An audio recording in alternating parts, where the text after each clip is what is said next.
Appleton man who police say repeatedly shot a rifle into the air and then caused a standoff lasting several hours is in custody tonight. It's a story we first brought you on Action 2 News this morning. Jason Zimmerman's been speaking with police there. He's live in Appleton with all the details. Jason. Bill, this was a loud wake-up call for many people this morning in the 1100 block of North Leminwah Street, starting at around 3 a.m. Police now telling us that the person arrested is also someone that they had contact with as well last night.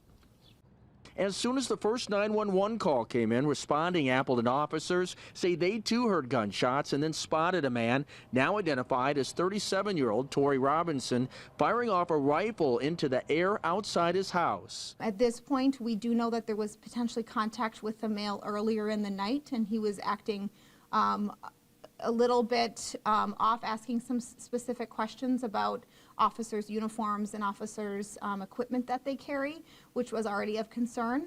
When confronted Monday morning, Robinson fled inside the house, which led to a police standoff lasting several hours. During that time, a SWAT team was called in with canines and drones also surrounding the perimeter. Eventually, Robinson surrendered and no one was hurt. Having the drone team be available, having the SWAT team members out there in a Bearcat with a negotiator inside that Bearcat is something that we feel confident in, that ability to use all of those tools to be able to keep our community safe. And I think this morning is an example of that. Police say Robinson will be charged for being a felon in possession of a firearm, among other things. What we don't know is where he received that rifle. We're still determining that.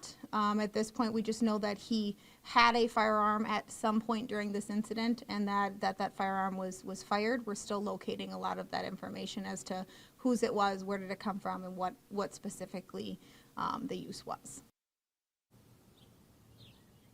Several other people live at the house, but police say no one besides Robinson is expected to face charges, at least at this point. Reporting live in Appleton, Jason Zimmerman, Action 2 News.